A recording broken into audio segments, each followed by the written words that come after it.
नमस्कार सभी विद्यार्थियों का। मैं राकेश जांगीड़ आपके सामने लेके आ रहा हूँ राजपूताने की जो ताकतवर वीर जोड़ियां हैं उन्हीं की गाथाएं, जैसा कि आपको सामने दिखाई दे रहा है। तो दोस्तों, राजस्थान के इतिहास के अंतर्गत है जेता, कोंपा, आल्हा, उदल और इसके अलावा गोरा, बादल, रूपा जी, कृपा जी। इसके अलावा बहुत ज्यादा है। आप ऐसी वीर गाथाओं के बारे में पढ़ोगे, वीर जोड़ियों के बारे में पढ़ोगे। कर्मा, गोरा का भी हम एग्जाम्पल ले सकते हैं। तो उसी की सीरीज की, उसी की कड़ी के अंतर्गत है मैं आपके सामने पार्ट फर्स्ट लेके आ रहा हूं। उम्मीद करता हूं दोस्तों ये टॉपिक आपको अच्छे से समझ में आएगा। इसके अलावा आप लोगों से विनती है कि इस वीडियो को आप अधिक से अधिक अपने दोस्तों में शेयर कीजिएगा, ताकि हर एक बच्चे तक है यह गाथा पहुंच सके और राजस्थान की राजपूताने की जो हमारी विरासत है, हमारी संस्कृति, हमारे जो ऐतिहासिक व्यक्तित्व है, सारे बच्चे उनसे रूबरू हो सके हैं। तो लीजिए हम शुरुआत करें। सबसे पहले दोस्तों, राजस्थान की वीर जोड़ियों में नाम आता है आल्हा और उद्दल का नाम आता है दोस्तों। और आल्हा जो उद्दल थे वो परमार्दी देव, जो परमार्दी देव को परमार भी कहते हैं, ये अंतिम चंदेल शासक था। परमार्दी देव के वीर सेना नायक थे, ये बुंदेलखंड के सेनापति थे दोस्तों। आल्हा और उद्दल दोनों का रिश्ता आपसे पूछा जाए कि आल्हा और उद्दल दोनों का रिश्ता क्या था, तो दोस्तों दोनों भाई भाई थे। और इनका जो युद्ध है, यहाँ परमार्दी देव का जो युद्ध है ना, वो पृथ्वीराज चौहान तृतीय के साथ होता है। और ये जो युद्ध होता है दोस्तों, ये होता है 1182 के अंतर्गत होता है, 1182 में होता है। और इस युद्ध का जो स्थान है वो महोबा है दोस्तों। महोबा को तुमुल भी कहते हैं, तो महोबा का युद्ध भी कहते हैं, इसे तुमुल का युद्ध भी कहते हैं। और इस युद्ध में पृथ्वीराज चौहान तृतीय के विरुद्ध लड़े थे आल्हा और उद्दल। दोस्तों, जितनी भी जो ताकतवर जोड़ियां हैं, गोरा, बादल, जयमल, फत्ता, जेता, कुप्पा, आल्हा, उद्दल, तमाम ताकतवर जोड़ियों में सबसे ताकतवर जो जोड़ी है पूरे भारतवर्ष की, उनमें सबसे ऊपरी सिरे पे जो नाम आएगा दोस्तों, वो इन दो वीर सेना नायक दोनों भाइयों का नाम आएगा। आल्हा और उद्दल सबसे ताकतवर जोड़ी मानी जाती है दोस्तों। और इनका युद्ध हुआ था पृथ्वीराज चौहान के विरुद्ध है, लेकिन पृथ्वीराज चौहान के विरुद्ध उन्होंने भयंकर टक्कर दी थी, बहुत ज्यादा वीरता से लड़े थे दोस्तों। और इस युद्ध के अंतर्गत दोनों भाई है वीर गति को प्राप्त हो जाते हैं, पृथ्वीराज चौहान तृतीय जीत जाते हैं। लेकिन इनकी वीर गाथा आज भी बुंदेलखंड के हर गीत में गाई जाती है दोस्तों। इसके अलावा मैं बताऊं आपको कि आल्हा और जो उद्दल है दोस्तों, इनका एक घोड़ा था, तो घोड़े का जो नाम क्या है वो है नाहर है। तो आल्हा और उद्दल है, इनके घोड़े का जो नाम था वो था नाहर था दोस्तों।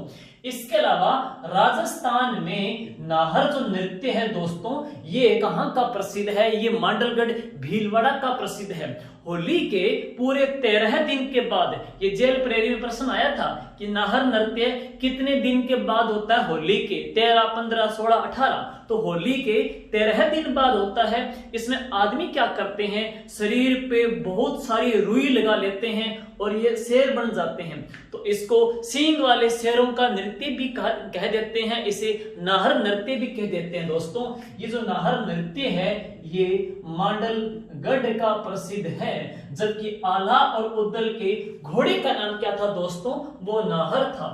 एक बात और पढ़ें, ये आल्हा और उद्दल किस जाति के देवता हैं, तो नट जाति के ये इष्ट देवता भी दोस्तों माने जाते हैं। तो नट जाति के जो इष्ट देवता हैं वो कौन से हैं, आल्हा और उद्दल है। और नट जाति का दोस्तों राजस्थान का प्रसिद्ध नृत्य है, वो कौन सा है, कठपुतली नृत्य है। तो कठपुतली नृत्य किस जाति का है, नट जाति का। नट जाति के देवता कौन से हैं, आल्हा और उद्दल। आल्हा और उद्दल का नृत्य कौन सा है, नाहर नृत्य। नाहर नृत्य कहां का प्रसिद्ध है, मांडलगढ़ भीलवाड़ा का। कितने दिन बाद होता है, ये 13 दिन के बाद दोस्तों होता है। आगे अपने पढ़ेंगे कि राजस्थान में जो कठपुतली है, सुन लीजिए, कठपुतली जो कला है दोस्तों, कठपुतली कला को स्थानक कला भी कहते हैं। और राजस्थान में कठपुतलियां हैं वो कहां की प्रसिद्ध है दोस्तों, ये उदयपुर की प्रसिद्ध है। कठपुतली जो बनती है अरडू की लकड़ी से बनती है। और कठपुतली नृत्य में बोली वाद्य यंत्र का प्रयोग होता है। बोली जो वाद्य यंत्र है दोस्तों वो सुशील श्रेणी में आता है। और राजस्थान में कठपुतली कठपुतली कला के लिए एक म्यूजियम काम कर रहा है, उसका नाम है भारतीय लोक कला मंडल, जिसकी स्थापना 1952 में देवीलाल जी सामर ने की थी। जबकि दोस्तों कठपुतली कला का जो जादूगर कहते हैं वो दादी पद्म को कहा जाता है। तो ये थी दोस्तों पहली जोड़ी आल्हा और उद्दल। मैं रिवाइज करूं, आल्हा और उद्दल किसके सेनापति थे? परमार्दी देव के थे, जो कि अंतिम चंदेल शासक था। और आल्हा और उद्दल दोनों भाई भाई थे। इनके घोड़े का नाम क्या था दोस्तों? नाहर था।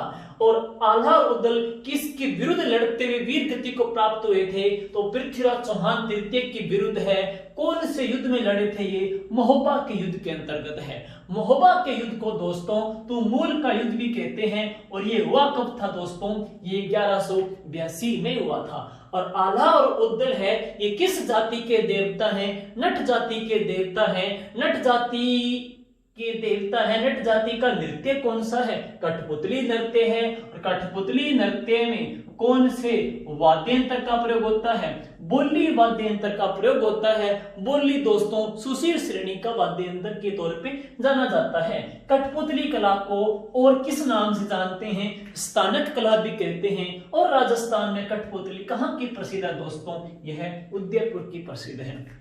तो पहली जोड़ी दोस्तों है आल्हा और उद्दल है। अब मैं दूसरी जोड़ी जो दोस्तों करवाता हूं आपको, वो आएगी गोरा और बादल की है। गोरा और बादल। गोरा बादल का आपसे रिश्ता पूछे दोस्तों तो चाचा और भतीजा। गोरा बादल का जो रिश्ता आपसे पूछा जाए तो ये क्या थे? चाचा और भतीजा थे। और किसके विरुद्ध लड़े थे? तो नाम आएगा इसके अंतर्गत है, मैं यहाँ पे शॉर्ट में लिखता हूं दोस्तों, ए के, यानी कि अलाउद्दीन खिलजी के विरुद्ध लड़े थे। और ये बात है दोस्तों कब की? ये 1303 की बात है। चित्तौड़ के प्रथम साके की है। तो चित्तौड़गढ़ के प्रथम साके के अंतर्गत है। अलाउद्दीन खिलजी ने जो आक्रमण किया था, उस आक्रमण के अंतर्गत जैसे आपसे पूछा जाए कि जो पुरुष हैं वो क्या करते हैं? केसरिया करते हैं। महिलाएं क्या करती है? जोहर करती है। तो यहाँ पे जो केसरिया किया था वो गोरा और बादल ने किया था। तो केसरिया जो किया था वो गोरा और बादल ने किया था। गोरा और बादल का संबंध दोस्तों क्या था? चाचा और भतीजा था है। तो इस किसके विरुद्ध लड़े थे? अलाउद्दीन खिलजी के विरुद्ध लड़े थे। तो केसरिया करने वाले दोस्तों ये थे गोरा और बादल थे। और गोरा और बादल की आपसे पूछा जाए साहित्य में कि जो चौपाई लिखी थी वो किसने लिखी थी दोस्तों? तो वो लिखी थी हेमरतनजी सूरी ने लिखी थी है। और इस युद्ध के अंतर्गत है, चित्तौड़ के प्रथम साके के अंतर्गत है। जो जोहर किसने किया था दोस्तों? तो सभी को विदित होगा कि जोहर किया था वो रानी पद्मिनी ने किया था। और ये सबसे बड़ा जोहर माना जाता है। चित्तौड़गढ़ के इसी जोहर को लेकर के कहा जाता है कि नारी जठे जोहर करे नर देवन सिर होड़। वापिस सुनिए, नारी जठे जोहर करे नर देवन सिर होड़, मरनो बठे मस्करी यू मेवाड़ी चित्तौड़। तो यहाँ पे चित्तौड़गढ़ में मरना एक प्रकार का मस्करी ही आ जाता है। जय एक लिंगनाथ, जय बाण माता, इनका ध्येय वाक्य दोस्तों आ जाता है। और भारत का एकमात्र इसी की स्मृति में जो जोहर दोस्तों जो मेला लगता है वो कहाँ लगता है? चित्तौड़गढ़ के अंतर्गत लगता है। चित्तौड़ चेतर, चित्तौड़ चेतर। तो जोहर जो मेला लगता है दोस्तों चित्तौड़गढ़ के अंतर्गत लगता है। और कौन से महीने में लगता है दोस्तों? ये चैत के महीने में लगता है। तिथि मैं आपको नहीं बताऊंगा, तिथि आपको कमेंट बॉक्स में बतानी है। कि वैसे आपको त्योहार टॉपिक में मैंने करवाया भी है। और जोहर जो मेला लगता है वो कौन सी 11 को लगता है? कृष्ण 11 को लगता है, शुक्ल 11 को, ये आप कमेंट बॉक्स में बताओगे। लेकिन चैत के महीने में चित्तौड़ के अंतर्गत एकमात्र जोहर मेला लगता है, वो चित्तौड़गढ़ में लगता है। और जो ताकतवर जो जोड़ी है दोस्तों वो गोरा और बादल की है। वापिस सुनिए, गोरा और बादल का संबंध पूछा जाए तो चाचा और भतीजा थे। और साहित्य में पूछे कि गोरा बादल की चौपाई किसने लिखी है? तो हेमरतनजी सूरी ने लिखी है। इन्होंने किया था केसरिया, जबकि जोहर किया था रानी पद्मिनी ने। और उसी की स्मृति में दुर्ग में लगता है जोहर मेला लगता है दोस्तों। अगली जो जोड़ी है वो हम पढ़ेंगे चित्तौड़ के तीसरे साके की जोड़ी जिन्होंने यहाँ पे केसरिया किया था ना। जोड़ियों को जिक्र कर रहा हूं जो राजस्थान के इतिहास में दोस्तों जानी जाती है, जिनकी गाथा गाई जाती है। तो तीसरी जोड़ी दोस्तों ये है जयमल राठौड़ और फत्ता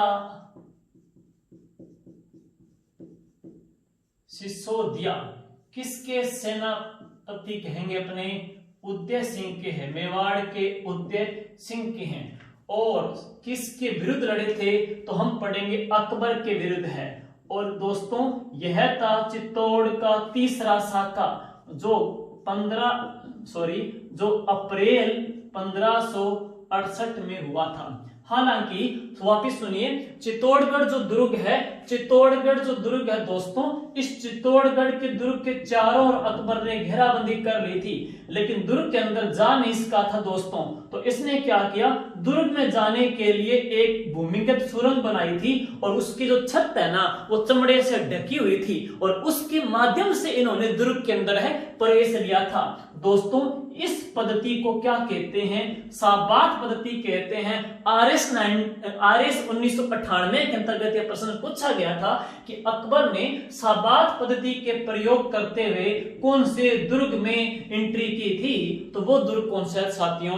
वो दुर्ग है चित्तौड़गढ़ दुर्ग है। तो अकबर के विरुद्ध लड़े थे, अप्रैल 1568 में है। तो यहाँ पे है दोस्तों उदय सिंह यहां से निकल गए थे, गोगुंदा चले गए थे और पीछे से युद्ध की जो बागडोर जो संभाली थी ना दोस्तों, वो जयमल राठौड़ और फत्ता सिसोदिया ने संभाली थी दोस्तों। और इन्होंने बहादुरी से सामना किया था। इसके बारे में कहते हैं कि अकबर भी इनकी वीरता से है वो प्रभावित हो गया था और चकित हो गया था। इनके बारे में कहते हैं कि भूख न मेटे मेड़ तो न मेटे नागौर, भूख ने मेटे मेड़ तो न मेटे नागौर, रजवट भूख अनोखड़ी मर मेटे चित्तौड़, डेरे टोडर जाए ना रणरी कर लियो पान। टोडर मल यहाँ पे जाता नहीं है, अब कहते हैं कि रणरी कर लियो पान है। और जयमलगढ़ में जीम तो अकबर फिरे न आन। तो जयमल की इतनी धाक थी कि अकबर की यहाँ पे आने की हिम्मत तक दोस्तों नहीं हुई थी है। तो वही जयमल के बारे में गाथा गाई जाती है। अब बात करते हैं कि जब इस युद्ध के अंतर्गत है ये मुगल सेना है जीतती है और राजपूत है लड़ते हुए हार नहीं मानते हैं, इनसे अपने वीरता से इनका सामना करते हैं। तो सामना करते समय अपने वीर गति पा लेते हैं। तो पुरुष क्या कर लेते हैं साथियों? केसरिया करते हैं। और महिलाएं हैं वो क्या करती थी? वो जोहर करती थी है। तो चित्तौड़ के इस तीसरे साके यानी कि अप्रैल 1568 को जो केसरिया किया था ना साथियों, वो जयमल राठौड़ और फत्ता सिसोदिया ने किया था। जयमल राठौड़ और फत्ता सिसोदिया ने किया था। जबकि आपसे पूछा जाए कि यहाँ पे जो जोहर किसने किया था साथियों, तो यहाँ पे जो जोहर किया था ना वो किया था फूल कमर ने किया था। अब आपसे संबंध पूछे कि जयमल राठौड़ फत्ता का संबंध क्या था, मैं रिवाइज करूं। आला और उद्दल का संबंध था भाई भाई का। आला और उद्दल भाई भाई थे है। गोरा बादल चाचा भतीजा थे। जबकि जयमल राठौड़ और फत्ता सिसोदिया का संबंध क्या था? इनमें से एक तो क्या फूल कंवर का भाई था इनमें से, और एक फूल कंवर का पति था। पेपर में पूछ ही ले कि फूल कंवर का पति कौन थे। तो सुनिए, फूल और पत्ता साथ साथ होते हैं, फूल पत्ती साथ साथ होते हैं। फूल पत्ती, फूल पत्ता, फूल पत्ता। तो फूल का पति कौन था? पत्ता था। पति कौन था? पत्ता था। तो फूल का पति कौन था? पत्ता था। पति कौन था? पत्ता था। तो फूल कंवर का जो पति था वो पत्ता था और जयमल है वो इसका भाई था। दोनों का संबंध आपसे पूछे जाए तो साला और बहनोई। तो इन दोनों का साथियों जो संबंध है ना वो क्या था? साला और बहनोई का इनका संबंध आ जाता है। फूल कंवर जो फत्ता की पत्नी थी, इन्होंने यहाँ पे जोहर किया था, केसरिया इन दोनों ने किया था। और जयमल राठौड़ का साथियों एक भतीजा था जिसका नाम था वीर कल्लाजी राठौड़। वीर कल्लाजी राठौड़। और साथियों इन्हीं वीर कल्लाजी राठौड़ को कहा जाता है बाल ब्रह्मचारी केहर, कमधज, चार हाथ वाले देवता, इन्हीं को कहते हैं साथियों शेषनाग का अवतार कहते हैं। इन्हें शेषनाग का अवतार कहते हैं, चार हाथ वाले देवता कहते हैं, केहर भी कहते हैं, कमधज भी कहते हैं, बाल ब्रह्मचारी भी कहते हैं साथियों। वो है वीर कल्लाजी राठौड़ हैं। और वीर कल्लाजी राठौड़ भतीजे थे किसके? जयमल राठौड़ के भतीजे थे साथियों। और कहते हैं कि जयमल राठौड़ है अकबर की संग्राम बंदूक से घायल पड़ गए थे, तो वीर कल्लाजी ने इनको अपने कंधे पे बिठा के युद्ध लड़ा था, इसीलिए इनको क्या बोल देते हैं? चार हाथ वाले साथियों, इनको देवता भी कहा जाता है। और वीर कल्लाजी राठौड़ जब लड़ रहे थे तो कहते हैं कि इनके पीछे से धड़ काट दी गई थी, उसके बावजूद भी काफी समय तक ये लड़ते रहे थे। हालांकि संजय लीला बंसाली की जो फिल्म आई थी पद्मावत है, उनमें इनका सीन नहीं दिखाया गया था, जो राजस्थान के लिए बहुत ही विडंबना की हम बात कह सकते हैं कि सबसे ये भी बहुत ताकतवर जोड़ी थी जिनका दृश्य कम दिखाया गया था, वीर कल्लाजी राठौड़ है। और साथियों वीर कल्लाजी राठौड़ ने प्रेम किया था, एक कृष्णा युवती थी, उनके साथ प्रेम किया था। कहते हैं कि इनकी शादी होने वाली थी, इतने में है ये युद्ध छिड़ गया था, यहाँ पे इन्होंने वीर गति पा ली थी है। और वीर कल्लाजी जो राठौड़ हैं, इनकी जो साथियों जो सिद्ध पीठ है वो रनेला में है। और जो रनेला पड़ता है वो कहां पे है? चित्तौड़गढ़ में। जबकि चित्तौड़गढ़ दुर्ग में एक हम पढ़ेंगे छतरी आ जाती है, वो कौन सी है? भैरवपोल दरवाजा है भैरवपोल। और भैरवपोल में साथियों इनकी छतरी भी बनी हुई है। तो भैरवपोल दरवाजे में इनके साथियों छतरी बनी हुई है। वीर कल्लाजी राठौड़ की जो छतरी है वो भैरवपोल दरवाजे पे है। सिद्धपीठ कहां पे है? रनेला चित्तौड़गढ़ में है। और इनकी जो अपनी पत्नी हम कह नहीं सकते क्योंकि इनका विवाह हुआ नहीं था, लेकिन जब इनकी यहाँ पे वीरगति पा ली थी तो इनकी धड़ के साथ है वो इनके हम कहेंगे जिनसे प्रेम किया था कृष्णा है वो सती हुई थी साथियों हैं। और कृष्णा है इनके धड़ के साथ सती हुई थी। वीर कल्लाजी राठौड़ को चार हाथ वाले देवता कहते हैं, शेषनाग का अवतार भी कहते हैं, केहर भी कहते हैं, कमधज भी कहते हैं साथियों।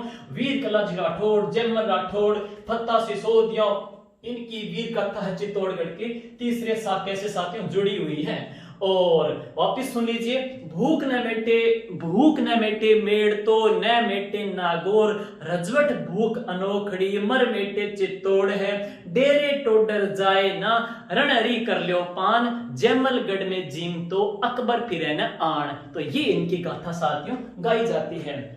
अगला मैं पढ़ता हूं आज की चौथी जो जोड़ी है साथियों, राजस्थान की वीर राजपुतानी की जो चौथी जोड़ी है साथियों, जिनका जो नाम आता है जेता और कुप्पा। जेता और कुंपा, जेता और कुंपा। और किसके वीर सेनापति या सेना नायक थे साथियों? मालदेव के। ये वही मालदेव है जिसको 52 युद्धों का विजेता कहते हैं, असमत वाला राजा कहते हैं साथियों, जिसने सोजत का दुर्ग का निर्माण भी करवाया था साथियों, वो मालदेव है। और मालदेव के जो वीर सेनापति थे जेता और कुप्पा। जेता कुप्पा का आपसे संबंध पूछे वो क्या था, मैं पीछे का रिवाइज करूं। गोरा बादल चाचा भतीजा, आल्हा और उद्दल भाई भाई थे। जबकि जयमल और फत्ता, जयमल था साड़ा, फत्ता था वो बहनोई था। जेता और कुंपा की बात करें तो साथियों ये तो था चाचा और जेता था अपने पढ़ेंगे भतीजा। याद कैसे करेंगे, कंफ्यूज ना हो। कुंपा काका था, काके को साथियों चाचा भी कहते हैं। कुंपा काका था, कुंपा काका क्या कहते हैं? चाचा भी कहते हैं। तो कुंपा चाचा था, जेता क्या था? भतीजा। जेता तय से तय, जेता भतीजा था। कुंपा क्या था? वो काका यानी कि चाचा था ये है। और हम बात करेंगे साथियों इनके विरुद्ध युद्ध हुआ था, शेर शाह सूरी है। और अनुपात आप पढ़ोगे 10,000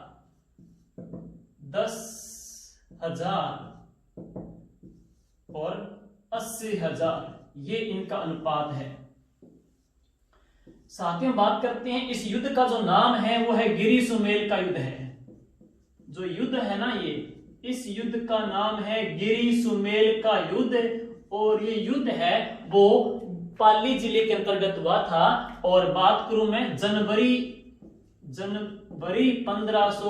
44 के अंतर्गत है, जनवरी 1544 में है। तो गिरी सुमेर का जो युद्ध है साथियों वो जनवरी 1544 में है। एक बात और सुन लीजिए, 1544 में दादू जी का भी जन्म हुआ था। राजस्थान का जिसे कबीर कहते हैं, राजस्थान का साथियों जिन्हें कबीर कहते हैं, राजस्थान में भक्ति का जो प्रचारक है वो है दादू दयाल जी। एक ऐसे संप्रदाय की इन्होंने स्थापना की थी जिनके अनुयायी है वो अविवाहित रहते हैं और मृतक शरीर को है पशु पक्षियों के भक्षण के लिए जंगल में फेंक देते हैं साथियों। वो संप्रदाय कौन सा है? दादू जी का जन्म 1544 को है। 1544 को साबरमती नदी के अंतर्गत संदूकड़ी में तैरते मिले थे, लोधीराम ब्राह्मण को मिले थे साथियों। जाति थी दुनिया जाति के आ जाते हैं। 1544 जनवरी 1544 को युद्ध कौन सा लड़ा था? गिरी सुमेल का युद्ध लड़ा था। गिरी जो सुमेल साथियों पड़ता है वो पाली जिले में पड़ता है।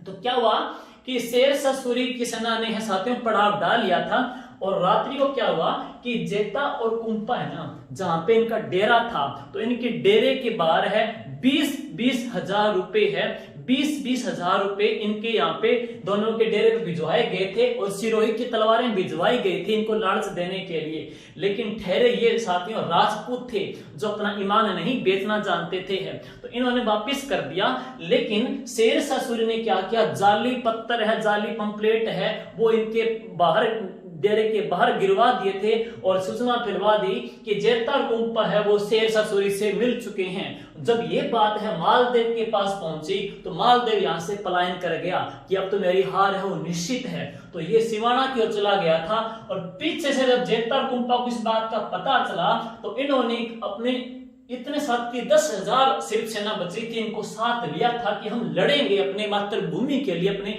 मातृभूमि के लिए लड़ेंगे, अपनी माटी के लिए लड़ेंगे है। और उधर अफगान सेना थी साथियों, 80,000 की सेना थी जिनके विरुद्ध इन्होंने टक्कर इतनी भयंकर दी थी, बहुत भयंकर टक्कर दी थी कि खुद शेरशाह सूरी को कहना पड़ा गया था कि मैं एक मुट्ठी भर बाजरे के लिए आज हिंदुस्तान की बादशाहत खो बैठता। एक मुट्ठी भर बाजरे के लिए हिंदुस्तान की बादशाहत खो बैठता, वो शेरशाह सूरी ने कही थी। जबकि मैं मुसलमान की एक दाढ़ी के बाल के बराबर है ऐसे 10 दुर्ग मानता हूं। यह बात किसने कही थी साथियों? ये मेरे को इंतजार रहेगा कमेंट में कि किसने ये बात कही थी। लेकिन एक मुट्ठी भर बाजरे के लिए हिंदुस्तान की बादशाहत खो बैठता, वो शेरशाह सूरी ने कही थी साथियों। और बाजरे राजस्थान में जो बाजरे की बात करें, राजस्थान की जो खरीफ की फसल है तो खरीफ की फसलों में 90% जो उत्पादन है साथियों बाजरे का होता है। और राजस्थान अकेला देश का 40% है वो बाजरे का उत्पादन करता है। इसीलिए बाजरे को साथियों राजस्थान का गौरव भी कहते हैं। बाजरे के साथ साथ साथियों राजस्थान का गौरव चित्तौड़गढ़ को भी कहा जाता है। बाजरे का जो अनुसंधान केंद्र है साथियों वो बाड़मेर के अंतर्गत है। तो इस युद्ध के अंतर्गत जेता और कुप्पा है वो वीर गति को पा गए थे और शेरशाह सूरी है साथियों वो जीत गया था। लेकिन जेता और कुप्पा की वीर गाथा आज भी साथियों गाई जाती है, जिसको मालदेव ने भी फिर मान लिया था कि मेरी सबसे ताकतवर जोड़ी थी जेता और कुप्पा है, जो गिरिसुमेर युद्ध में जो लड़े थे और वीर गति पाई थी जनवरी 1544 के अंतर्गत है। मैं साथियों ये जो आज हमने 4 जोड़ियां पढ़ी है, अगली जो पार्ट आएगा उसमें फिर 4 जोड़ी और पढ़ेंगे। उम्मीद करता हूं आपको उन चारों के अलावा और भी कई सारे प्रश्न याद करने को मिलेंगे। मैं रिवाइज करूं वापिस, आल्हा और उद्दल है वो भाई थे, किसके विरुद्ध लड़ते वीर गति पाई थी? पृथ्वीराज चौहान तृतीय के विरुद्ध युद्ध था साथियों, महोबा का युद्ध 1182 का है। और आला और जो उद्दल है उनके घोड़े का नाम साथियों नाहर था। राजस्थान में जो नाहर नृत्य साथियों वो मांडलगढ़ भीलवाड़ा का प्रसिद्ध है। दूसरी जोड़ी साथियों थी गोरा और बादल की, जो चाचा भतीजा थे। चित्तौड़ के प्रथम साके में इन्होंने लड़ते हुए केसरिया किया था। और गोरा और बादल की जो चौपाई है साथियों वो हेमरतन सूरी ने लिखी थी। तीसरी की बात करूं मैं, तीसरी जोड़ी थी साथियों जमल राठौड़ और फत्ता सिसोदिया। फत्ता था बहनोई था, जमल था वो साला था। इन्होंने चित्तौड़ के तीसरे साक्य में साथियों केसरिया किया था है। और इन दोनों की वीरता से प्रभावित होकर के अकबर ने आगरा के किले के दरवाजे पे हाथी पे सवार इनकी मूर्तियां स्थापित करवाई थी। लेकिन बर्नियर एक फ्रांसीसी लेखक था जिसने इसका उल्लेख किया था। हालांकि कहते हैं कि औरंगजेब ने बाद में ये मूर्तियां हटवा दी गई थी। और अकबर की देखा देखी करते हुए ही जूनागढ़ के जो दुर्ग है उसके सूरजपोल दरवाजे पे जेमल राठौड़ और फत्ता से सो दिया कि हाथी पे सवार जो मूर्तियां हैं वो राय सिंह ने स्थापित करवाई थी साथियों। तो जेमल राठौड़ फत्ता से सो दिया की बात करें, साला और बहन वही पड़ा था। अब बात आती है जेता और कुंपा, भतीजा चाचा। कुंपा चाचा था, जेता क्या था, भतीजा था। शेरशाह सूरी के विरुद्ध इन्होंने लड़े थे और इनको है मतलब असली अपनी ताकत दिखा दी थी। और मात्र 10,000 सेना ने 80,000 सेना के छक्के छुड़ा दिए थे साथियों। और जेता और कुंपा शेरशाह सूरी के विरुद्ध लड़ते वीर गति पाई थी, जिसको लेकर के शेरशाह सूरी को कहना पड़ गया था कि मैं एक मुट्ठी भर बाजरे के लिए हिंदुस्तान की बादशाह है वो खो देता है। और ये युद्ध साथियों जनवरी 1544 को लड़ा गया था।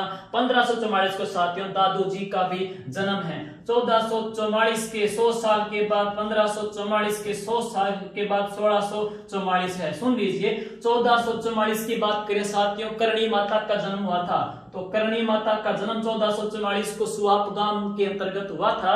1444 को ही गागरोन जो दुर्ग है, तो गागरोन दुर्ग का 1444 को सेकंड साठा हुआ था साथियों। अचलदास खिची का बेटा था पालानसी, जिसके विरुद्ध है आक्रमण किया गया था। महमूद खिलजी ने किया था है। 1544 को दो घटनाएं घटित हुई थी। एक दादूजी का जन्म हुआ था, एक गिरी सुमेल का युद्ध हुआ था। 1644 तो आप बता ही सकते हो, इतिहास प्रसिद्ध है, मतीरे की जो राड़ हुई थी वो 1644 को हुई थी। तो दोस्तों ये थे राजस्थान की वीर जोड़ियों के बारे में वीर गाथाएं। उम्मीद करता हूं आपको पसंद आई होगी। पसंद आए तो साथियों ये थंबनेल कर दीजिए और न पसंद आए तो आप ये भी कर सकते हो। धन्यवाद। जय हिंद, जय भारत।